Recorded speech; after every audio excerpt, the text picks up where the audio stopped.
I am really pleased to be here, and I'm grateful for the Foreign Policy Association for your work. We were just talking about it a little bit earlier, helping to ensure that informed opinions on global issues, it's something that's crucial for a healthy democracy, and so really grateful for that contribution. And in fact, my first encounter with your work was as a graduate student when I authored a Great Decisions memo on NATO enlargement with my professor at Princeton. So it's really beautiful to come full circle here. I also want to thank Hurford Foundation Chairman Bob Miller, who invited me to give this lecture, but isn't with us tonight. He wanted to opt out after a potential COVID exposure to keep us safe, but he's the one that suggested I do this early in my tenure at the endowment.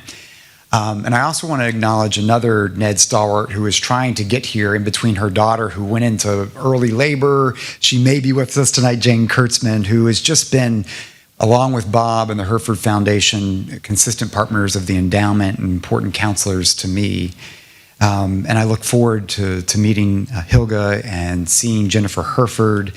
And while I didn't have a chance to know John Hurford myself, I identify with his curiosity about the world, his results-oriented entrepreneurialism, and his commitment to democratic values.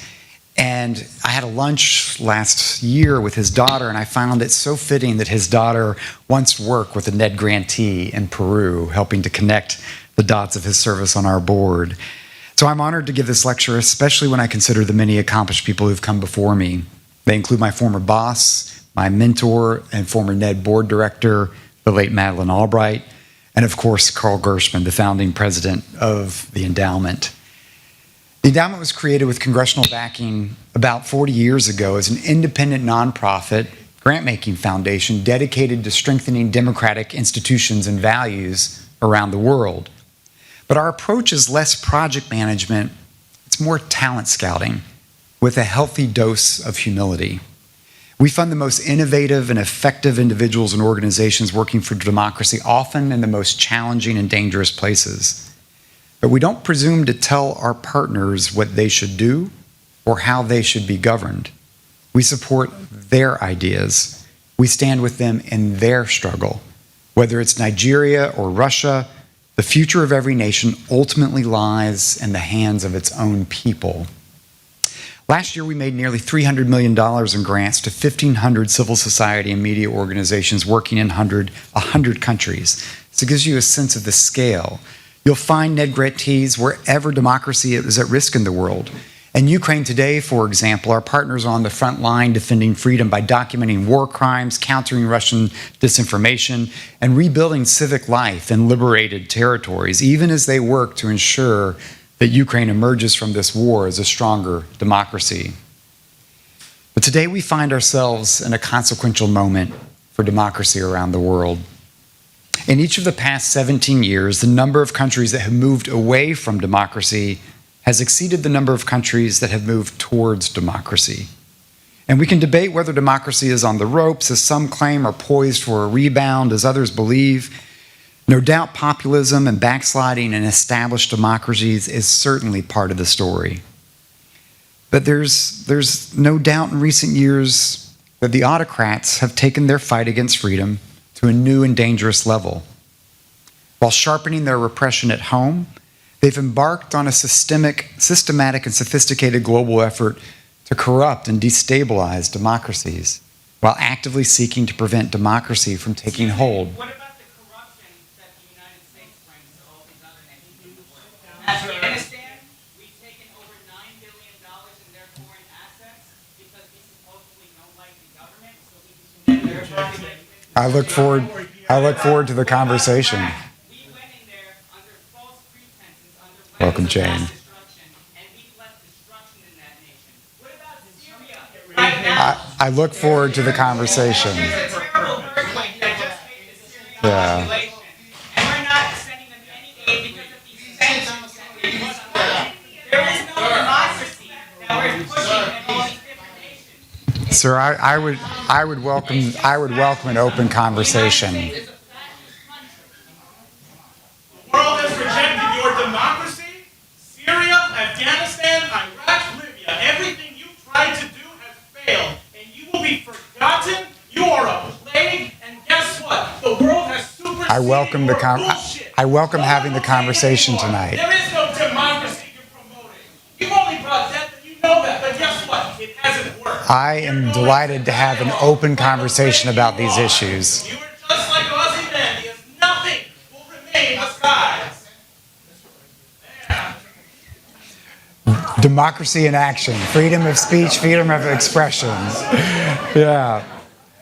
Look, we're going to talk about issues tonight that can be controversial. I'm going to lay out some ideas. I'm going to lay out my views. I actually welcome feedback. I welcome challenging that. That's what healthy debate is about. Democracies, open societies that make mistakes can be self-correcting with open discussion.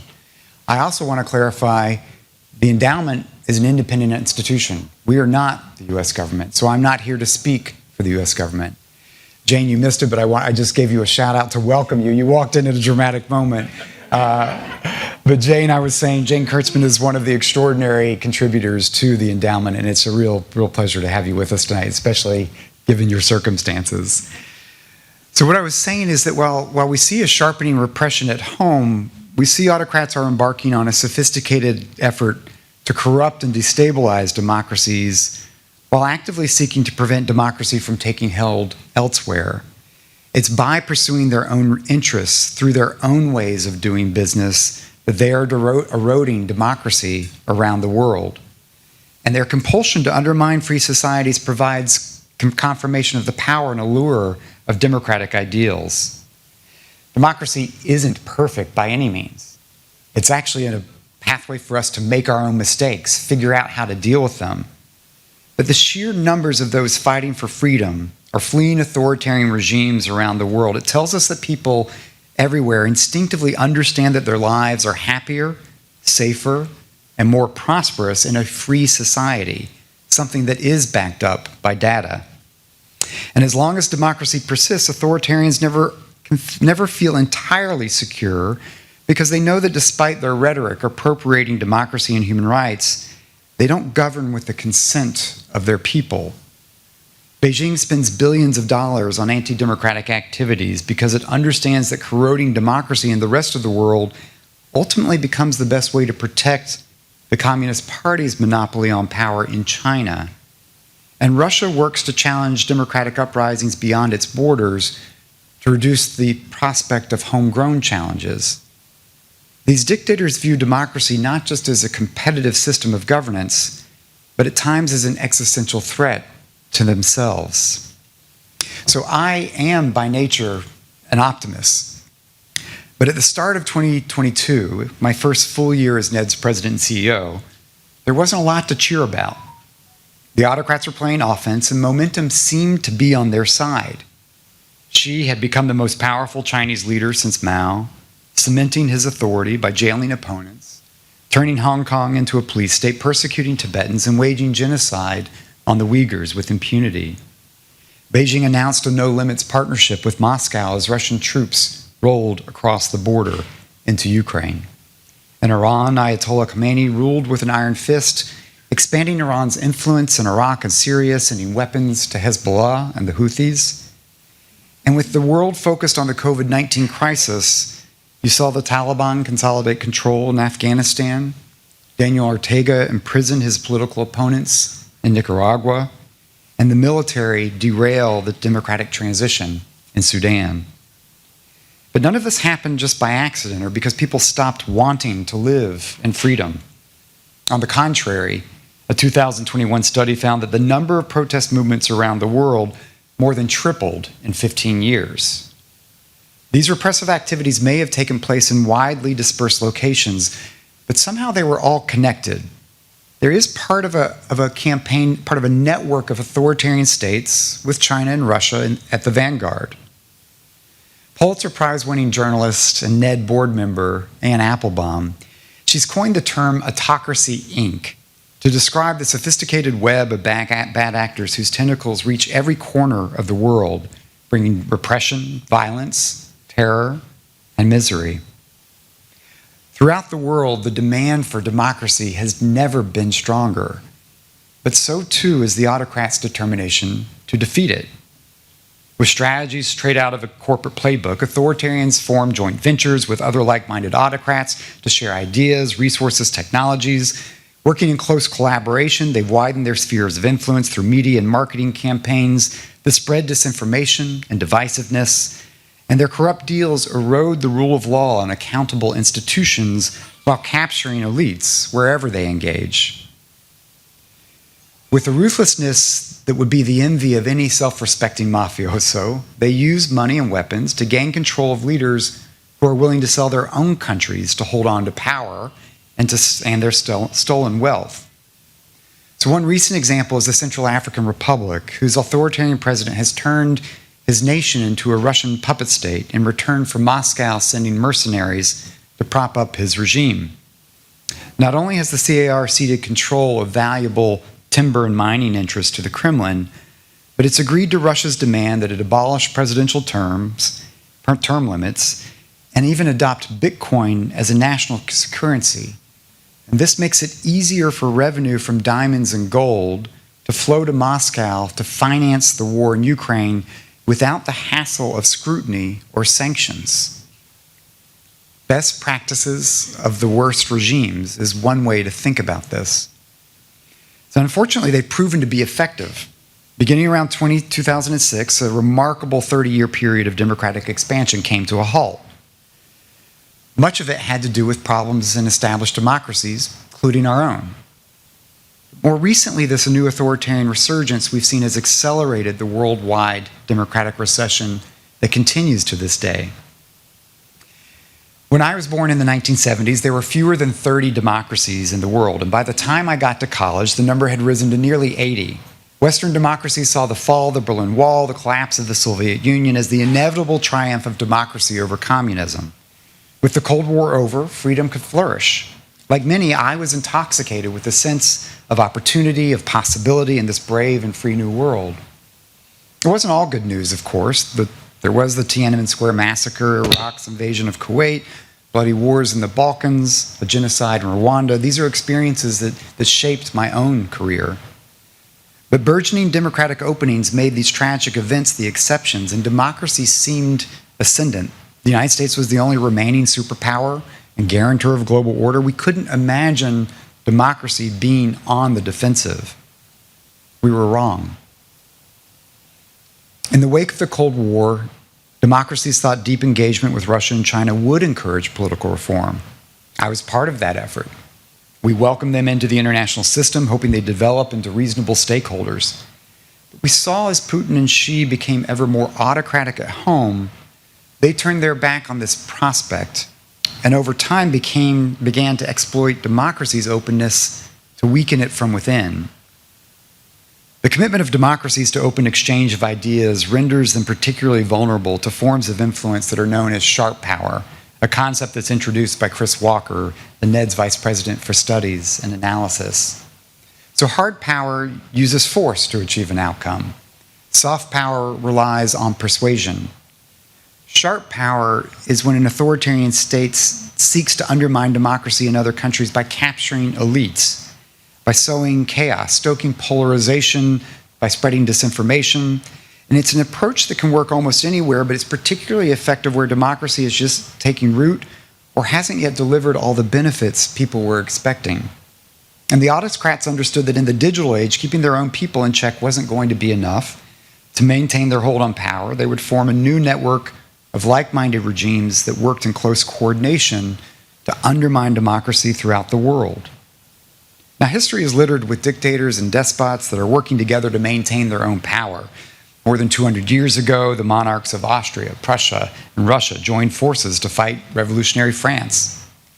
But what makes this current cabal more effective and dangerous is the sheer scale and scope of their activities and ambitions, turbocharged by technology today. So when people first hear about Autocracy, Inc., they're sometimes skeptical. Can there really be this global conspiracy to bring down democracy? Does it work that way? And it sounds like something from a James Bond movie, as Ann Applebaum likes to say. It's not quite that. But allow me to offer some examples to help make it real. So China's approach is the most wide-ranging. And it includes reshaping global governance through major institutions like the United Nations. So with the support of other autocratic governments, Chinese citizens now lead 4 of the 15 principal UN agencies and hold deputy spots in 9.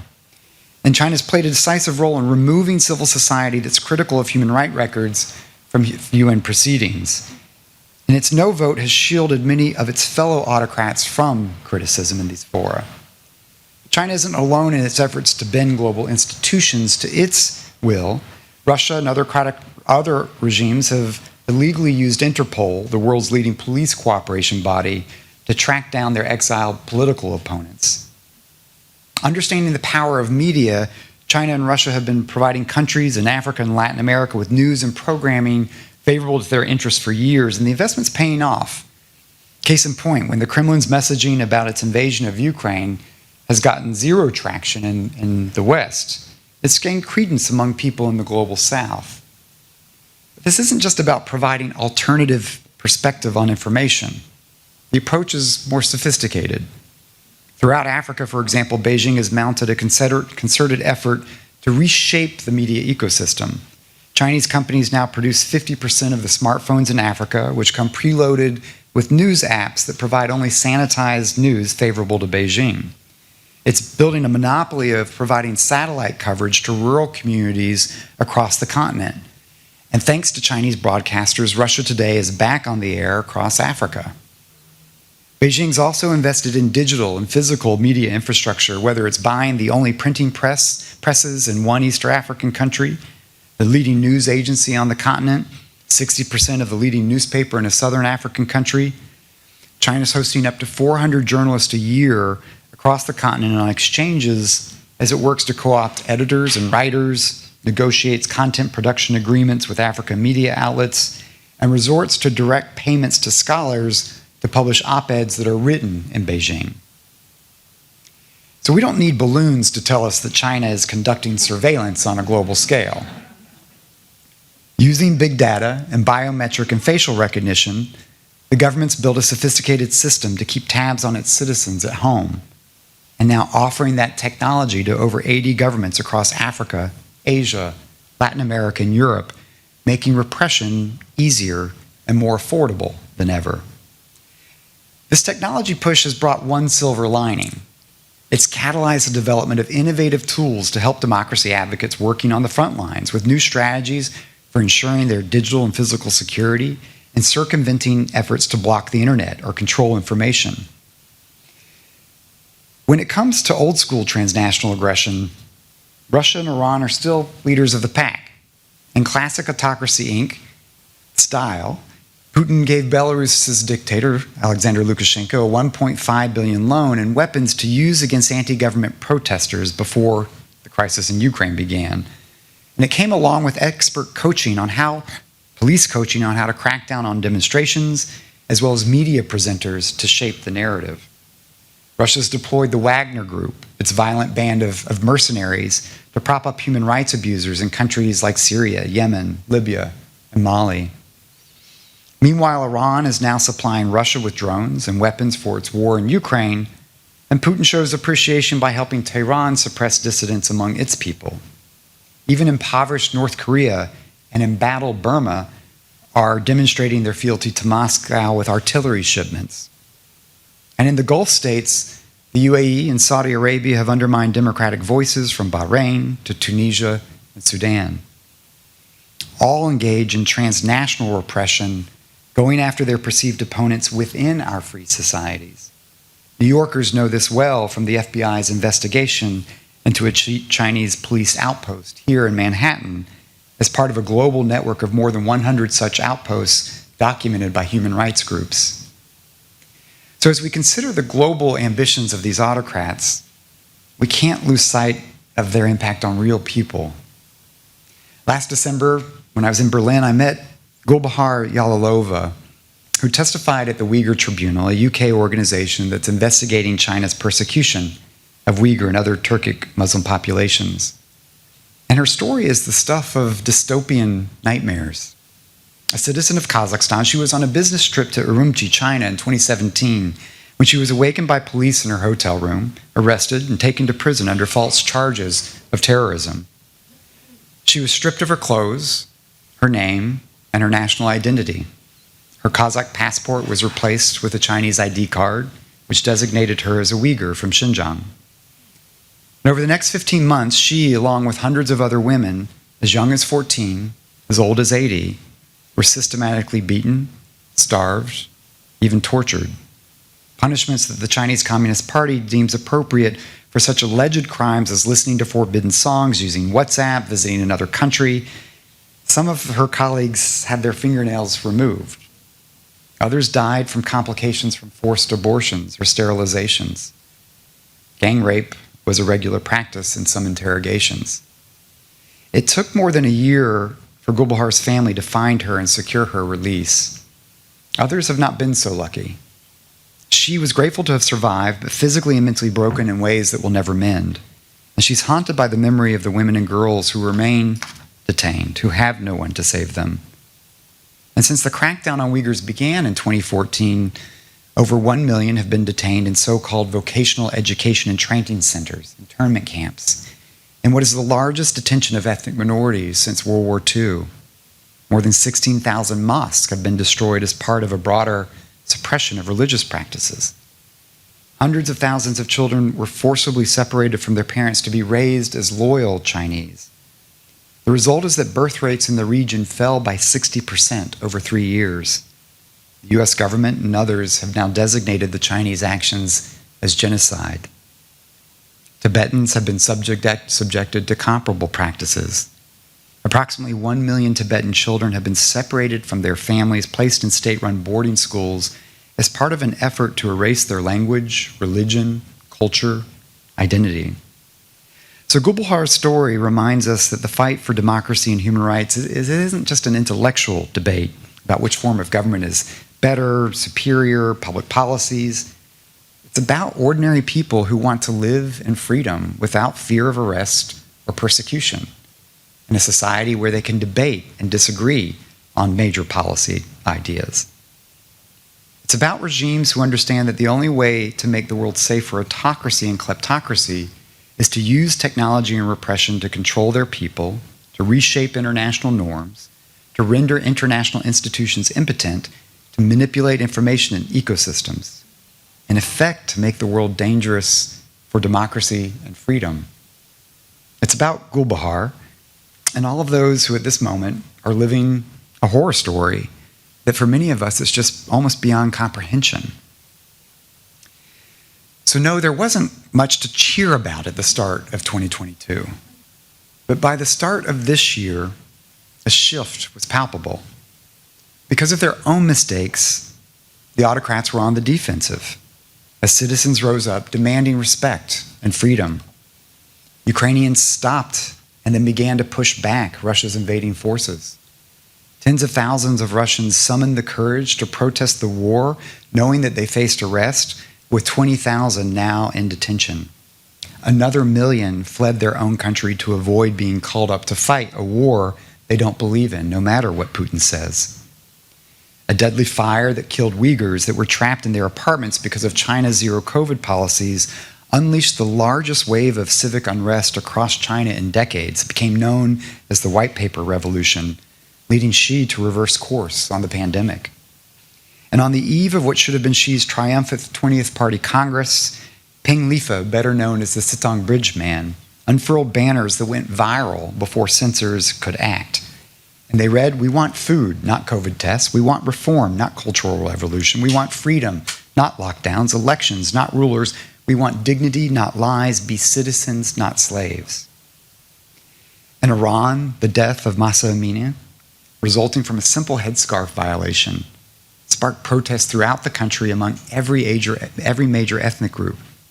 Started by women, men from all walks of life quickly join in, tired of seeing their wives and mothers, their daughters and sisters harassed by authorities. In Sudan, civilian resistance committees mobilized massive demonstrations, forcing the military to begin negotiating a return to a democratically elected, civilian-controlled government. In Burma, pro-democracy activists across ethnic communities forged an opposition national unity government, and worked together to immobilize the country through silent strikes and civil resistance against the military junta. So is the pendulum swinging the other way?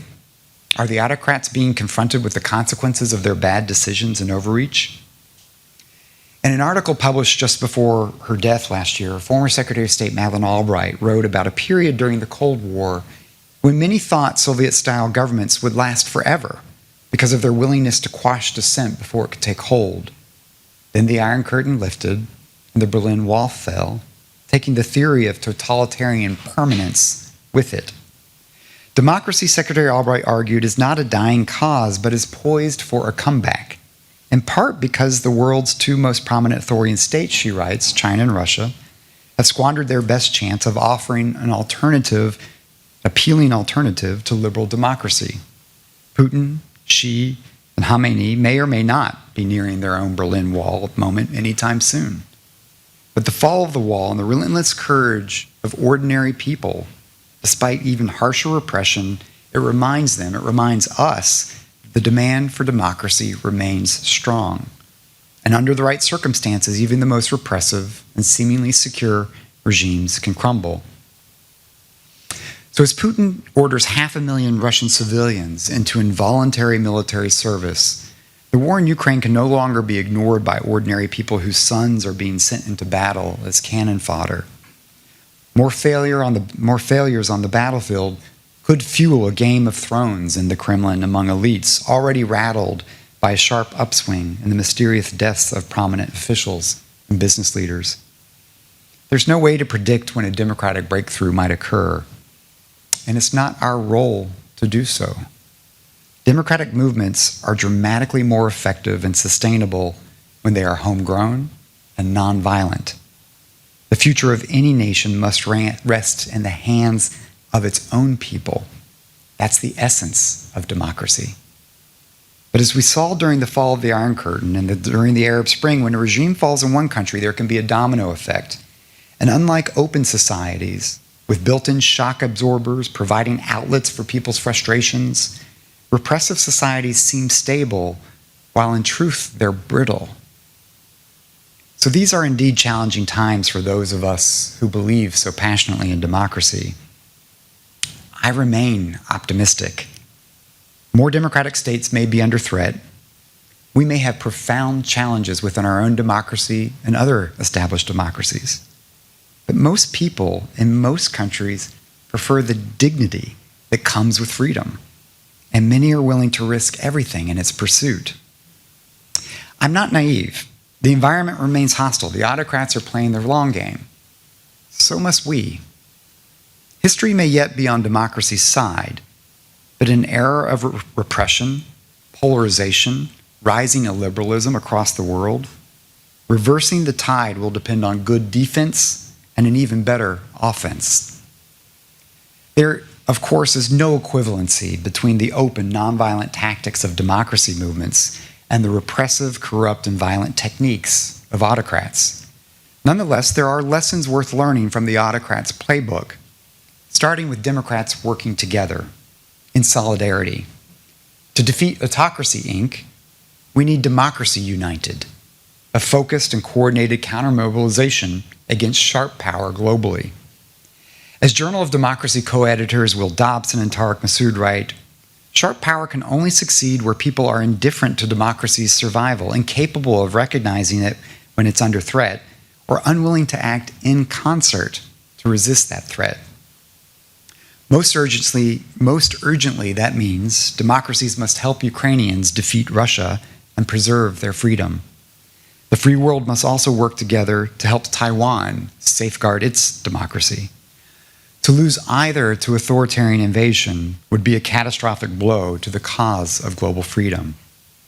Equally, a strategy of solidarity means we must stand with the growing number of democracy advocates forced to flee their homeland to escape persecution, violence, and imprisonment, whether Venezuelan, Russian, or Afghan. Lesson number 2, take a systematic approach to fostering innovation. We've got to learn, innovate, and raise our game. Authoritarians tend to surround themselves with sycophants and yes men, as in Russia, where no one was brave enough to tell Putin his army really wasn't equipped to conquer Ukraine. Progress and innovation require learning from trial and error, an impossible task when mistakes are not allowed.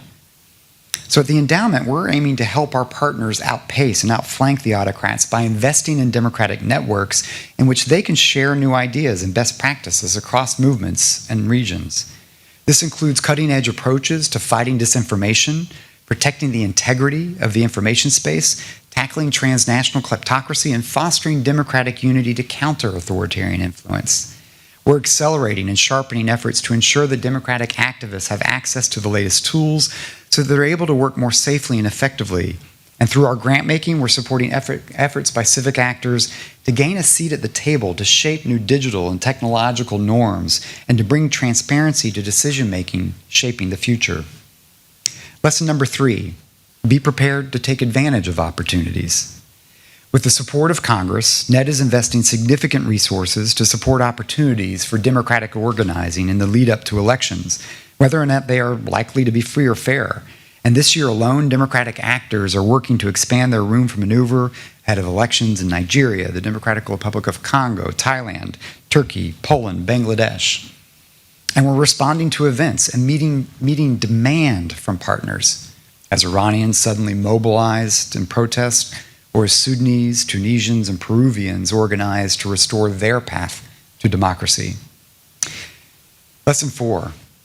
Provide moral and material support for those who are bravely fighting the good fight on the home turf. Russia's future will be determined by Russians. China's by Chinese, Cubans by Cuba's by Cubans, and so on.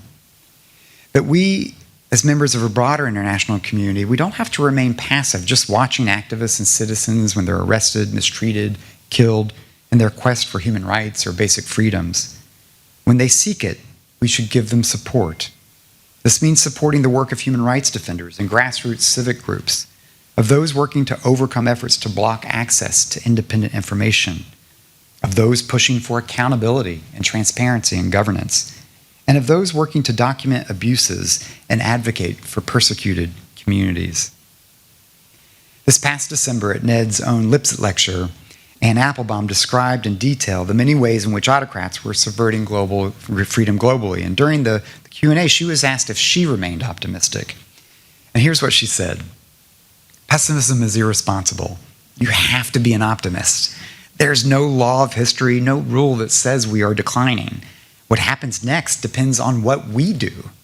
It's the optimists, it's the people who do things, the people who want to create and change things that make a difference, she said. So it's those people, the struggle people, who we at NED are proud to support. My friend, the pro-democracy activist Vladimir Kara-Murza, who despite being imprisoned in Russia right now, remains an incorrigible optimist. We had lunch in April last year, just hours before he was scheduled to fly back to Moscow, and I said to him, Vladimir, you know they're going to arrest you. Why are you going back to Russia? And he replied with a story about Natalia Gorbanevskaya, one of just 7 demonstrators who went to Red Square in 1968 to protest the Soviet invasion of Czechoslovakia. She knew she'd be arrested and would likely go to prison, but she protested anyways, in her words, because in her words, it meant the authorities could never again claim that everyone in the Soviet Union approved of the invasion. The Czechs took notice. A Prague newspaper wrote, we now have at least 7 reasons for which we will never be able to hate the Russian people. So as Vladimir put it, even if we accept a dictator's false narrative that the majority of people is on board with them, every voice in opposition is precious. Even 7 people can sometimes save the honor of an entire nation, let alone the thousands of Russians arrested for protesting Putin's war on Ukraine since it began. Despite everything that's happening today, Vladimir told me, I am certain a more hopeful time will come, and we will begin the important work of building a democratic Russia and integrating it into the civilized world. And this time, we'd better get it right. So ladies and gentlemen, the struggle for freedom, it persists everywhere in the world regardless. It's the yearning of the spirit of the human soul that drives people to do this work. We owe it to the courageous men and women who are fighting for freedom to redouble our efforts to forge a path to support them in liberty and justice for all. It won't be easy, but I do believe that ordinary people doing simple, extraordinary things around the world, they will write democracy's next chapter. I want to thank you for your time and attention this evening, and I'm happy to take any questions. Thank you.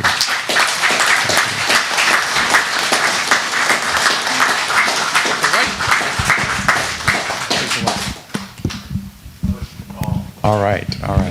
I see there's some microphones, please. Thank you, sir. Maybe I'll take you, sir, and I think there's a woman in the back as well. We'll take two at a time.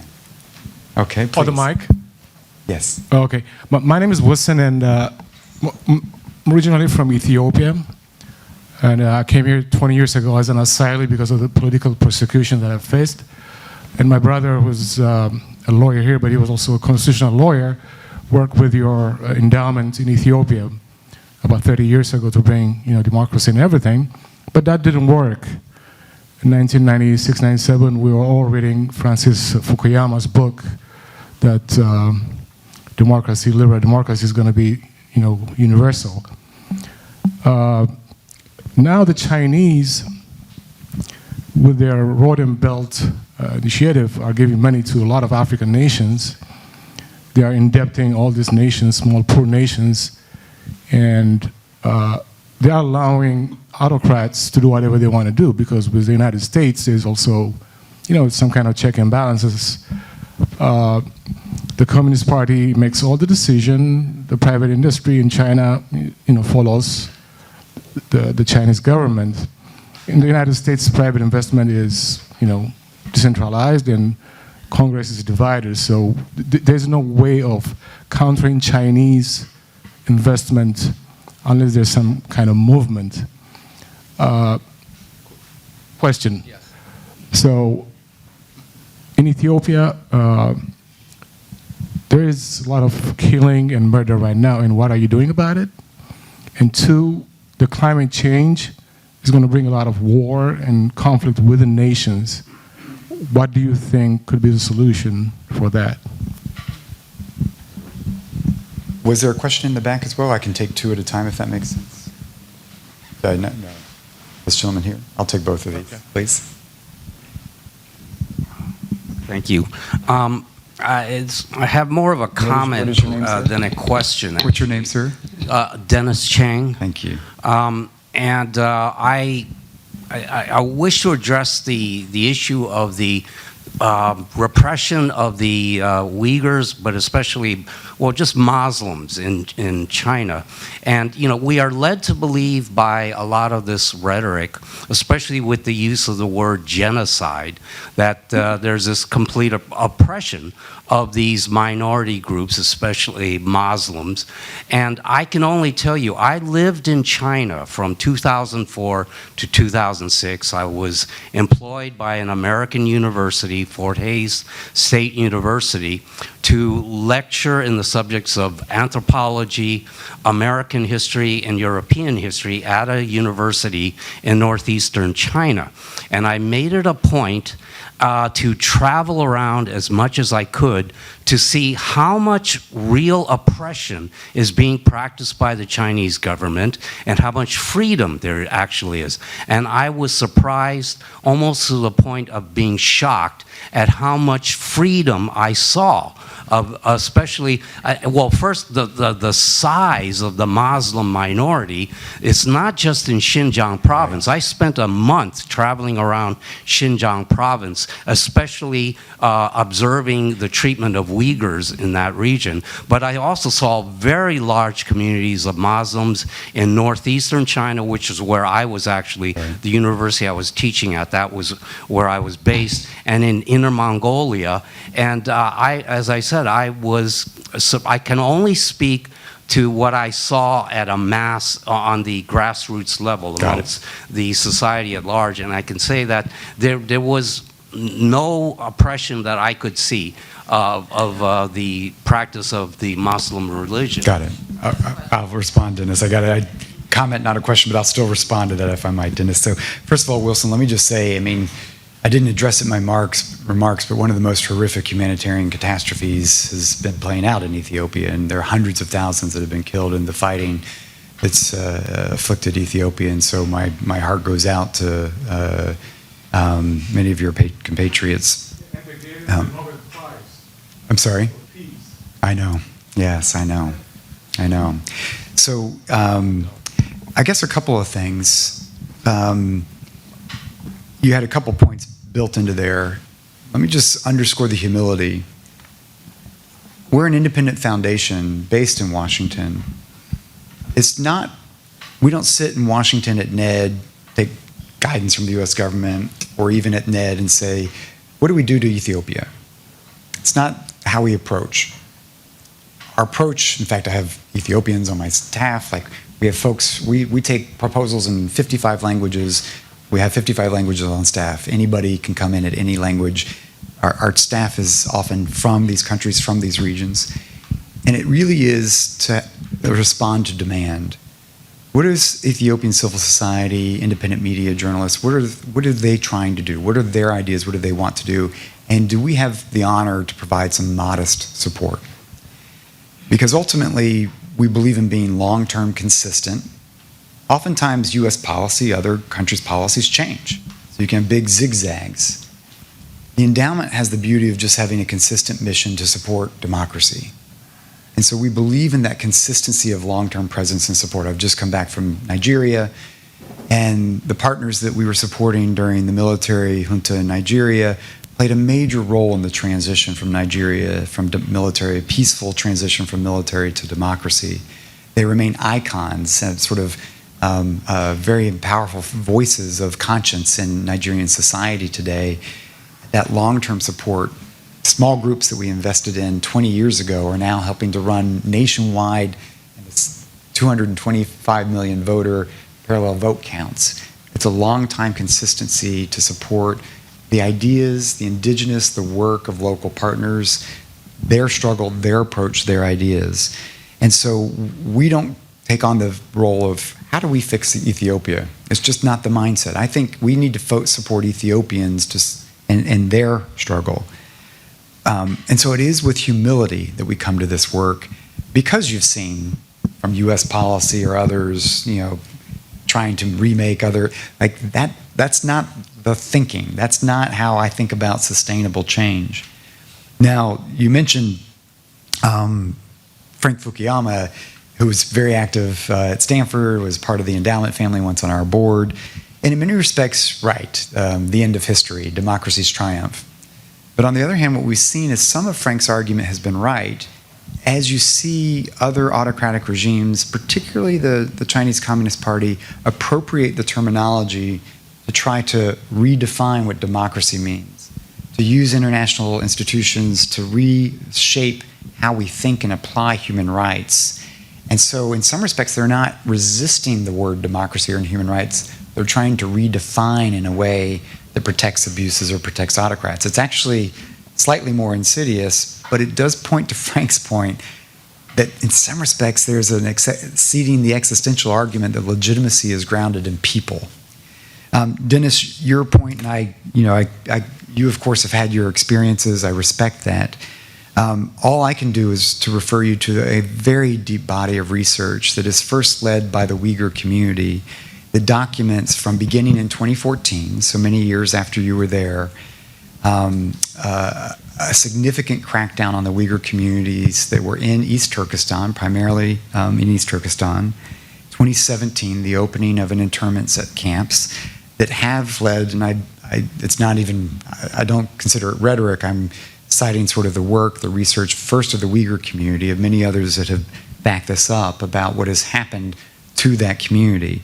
I think you're also referring to the Uyghur Muslim population, and there are now new reports out about how the situation has begun to change for other Muslims across China as well. Many of our Chinese partners have pointed to a consolidating of power under Xi Jinping, and they felt a very different environment under previous leaders. We have seen a tightening of authority, a control, the most dominant Chinese leader since Mao, in a way that has shifted and changed the approach to surveillance, control, of people at home. So that's what I can offer from the research, from the evidence that we see from our partners, but I respect your own experiences there. All right. You. There it is. All right, from George. Is it always necessary for a country's military to explicitly collaborate in the fall of a democracy? You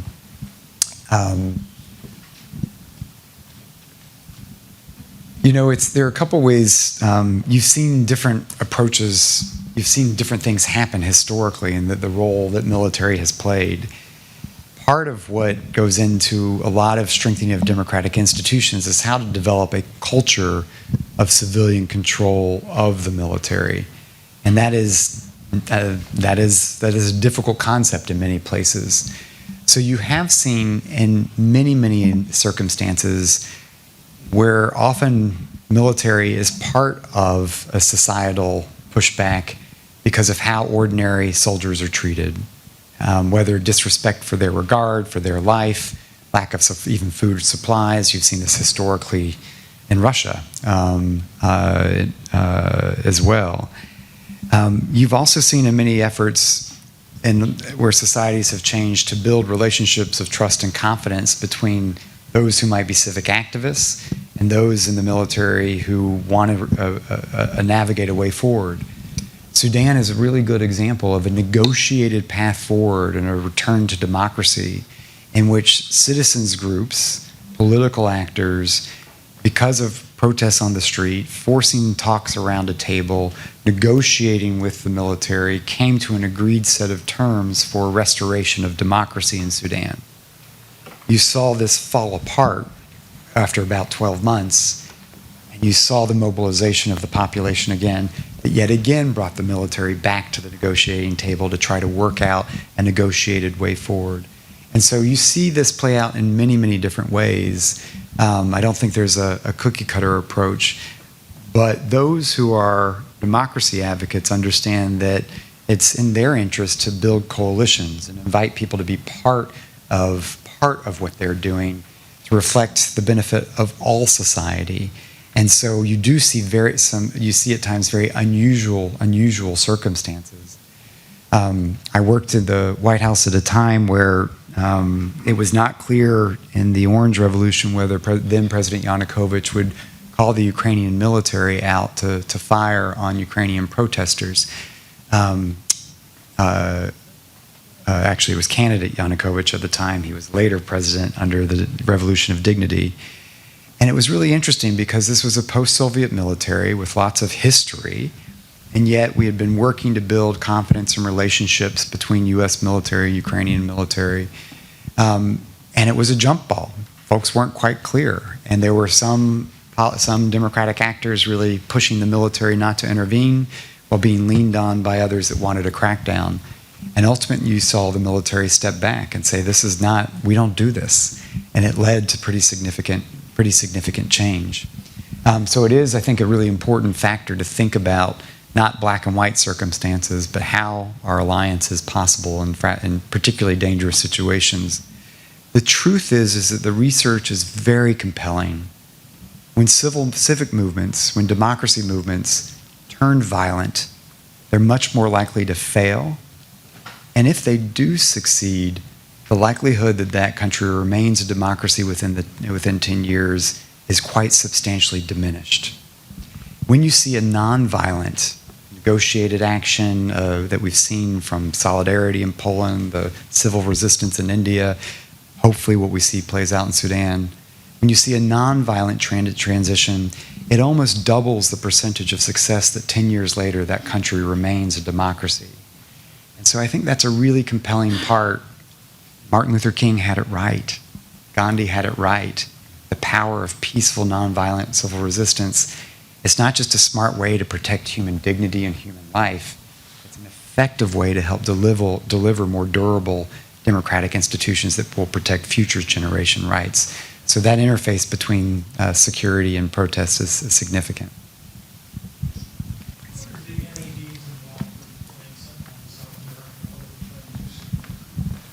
Can Great. you just repeat? So Yes. Oh, I'm sorry. I can hear. what are the NAED's involvement in Central and South America, and what are the trends that you're seeing there? Yes. And then I think there was a question in the back as well. I think in the very back. These two. Hello, I'm from the World Liberty Congress, a grantee of National Endowment of Democracy. Thank you so much for all what you do. What's your name, sir? Faisal Said Al-Mutar, original from Iraq, so I'm the Middle East coordinator. So I have actually two questions. One about, I've been spoken roughly around 40 states around the United States, in universities, etc. And I would say there's a lot of rise of anti-Western sentiment among students, among a new generation within the US. Many times I hear the question, oh, well, you're from Iraq, we're as bad as Iraq, we're as bad as Iran. So what do you think can be done, especially what's your advice to the new generation that is facing a lot of this kind of anti-Western sentiment? Question number two is, do you think China is winning? I just came back from the Middle East. I was in Africa and I see like Huawei is all over the place. Surveillance technology is being sold to even Middle Eastern countries. I think Egypt just bought a very heavy surveillance technology, which means everybody going to be tracked within the next 10 years. So do you think that democracy has a future in countries where China is actually selling its technology and dominating? Thank you very much. Thank you for what you do, by the way. Thank you, Faisal. Thank you. First question on Central and South America. Latin America is an important. The endowment has when President Reagan, the endowment grew out of a push from the left under Jimmy Carter, human rights activists, to be focused in labor's involvement. The first time any American civic society supported others was labor unions supporting solidarity. And then on the right, President Reagan, in the era of standing up to Soviet communism, thank you so much, these forces came together. And President Reagan, when he launched the idea that Congress acted on, was how to support a global infrastructure. So we do have a global mindset, a global footprint, and so Latin America is a pretty prominent part of our portfolio. And what we've really seen is a much more sharpening and difficult approach, particularly in Central America. One of the things that we saw in recent years was first an deeply, deeply sharpening of repression in Nicaragua, in which Daniel Ortega's return, to the surprise of all the Nicaraguans that we talked to, he basically imprisoned every single one of the candidates running for president against him. At least people, they knew they weren't going to have a free fight at the election. They didn't all expect to end up in jail. It was a very brutal repression. Today, some of those political prisoners were released and flown to the United States after some negotiations, thank goodness. But what we saw is backsliding, particularly in Central America, as copycat laws were a law passed in Nicaragua that was about restricting foreign financing or using terrorism means to crack down on civil society, really duplicated itself. We've seen an evisceration of the independent judiciary in Guatemala because the judiciary was trying to expose corruption, and now many of those judges have had to flee to the United States. We've seen populist president in El Salvador, a young media-savvy president, play in skirts with civic liberties, use populism, deals with the gangs, battling the gangs in a way that has undermined many of the democratic institutions that are there. And so the way I see it, the people that the endowment supports are independent, two women in Honduras doing investigative journalism, small community, grassroots groups that I see as really sustainable ways to how to build the building blocks of a healthier society, which they will have to grow and support over time. But it's been a particularly tough time in Central America, Costa Rica, Panama notwithstanding, in a separate sense. Across Latin America, you just look at what happened in Bolivia or in Peru, difficulties in failed transitions, and it's wrapped up between both democratic, non-democratic, but also indigenous and non-indigenous. It's a more complex mix as we're seeing playing out in Peru and Bolivia. And so it is a tumultuous time in Latin America. One of the things I didn't unpack here is that one of the most significant developments within the last decade is that China has overtaken the international financial institutions, the World Bank, the IMF, and certainly the United States as the most important debtor, financial asset control in the region. And I think this will have knock-on consequences for democracy. Every investigative journalist that uncovered corruption in Ecuador, which ultimately led to the president's imprisonment, each one of those investigations traced to a Chinese company. And the investigative journalists, they knew Ecuador, they didn't understand China. They don't understand yet what it means for their societies, and we're seeing that at a heavy price. Faisal is where something that I'm talking about, the World Liberty Congress. The World Liberty Congress is this idea, it's not us, it's you. It's people like Faisal, it's activists from around the world who believe in their country having a better future, coming together across countries, across around the world to learn, share tactics, figure out how can you learn more rapidly together. So we're interested in seeing what you do, how you advance that learning. Faisal, I think a lot are counting on it. And you said we had some protesters here earlier today, people that are skeptical. You talk about young generation. And look, I get it. I get it. If you grow up in the United States, not when I did, you were born after me, you saw Iraq, Afghanistan, you saw a Wall Street disaster lead to Main Street crisis economically. I'm from South Carolina. I see what rural communities look like there in the Midwest, globalization, what that means for jobs. And you see populism, disinformation, polarization in our environment. Technology today, the information environment, kleptocratic networks, everything I talked about that autocrats use are actually elements in free societies.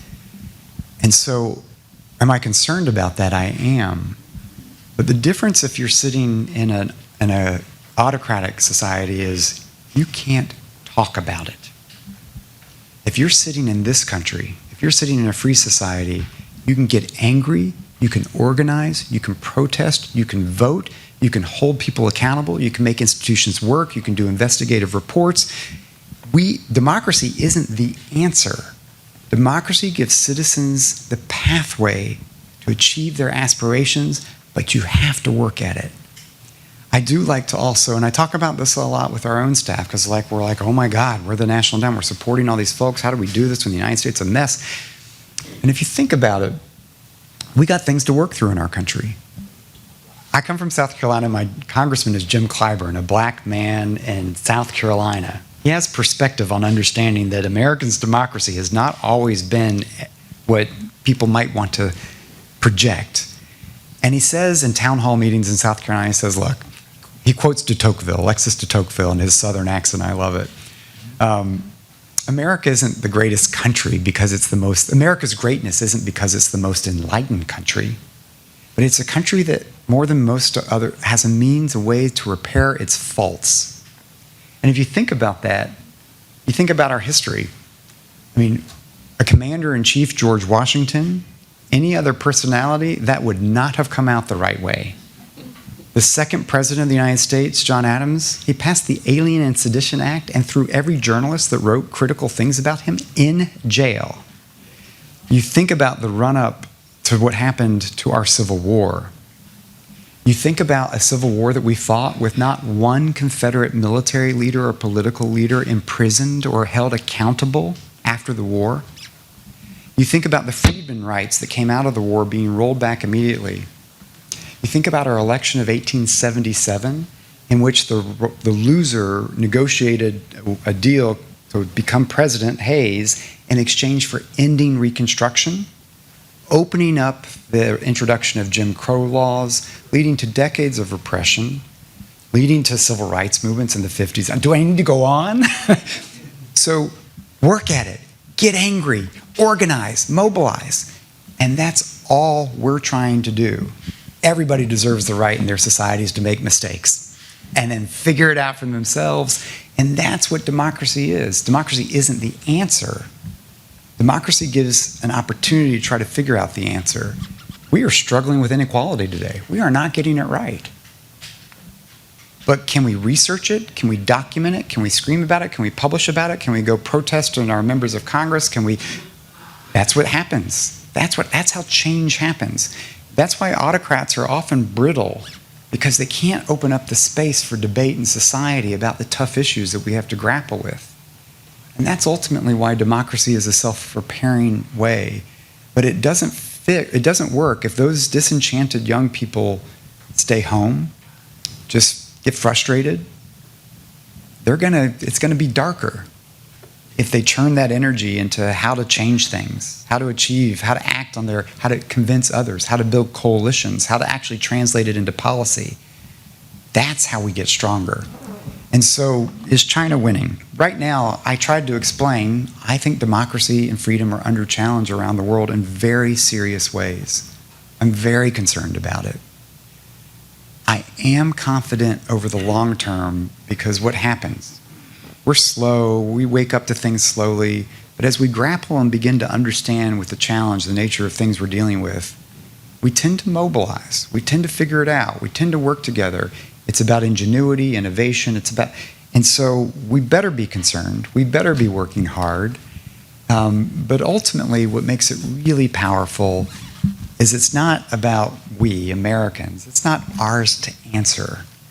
It is about helping those countries around the world so that they are not just objects and subjects as they may once have been of imperial colonialist policies, but that they have agency, that their people are able to help determine their own pathways. And that gives me confidence that those who are being subjected to many of these practices today, that ultimately what drives people internally, people are so frustrated if they don't have that sense of dignity and freedom. It pushes people. And that, I think, is an irrepressible force.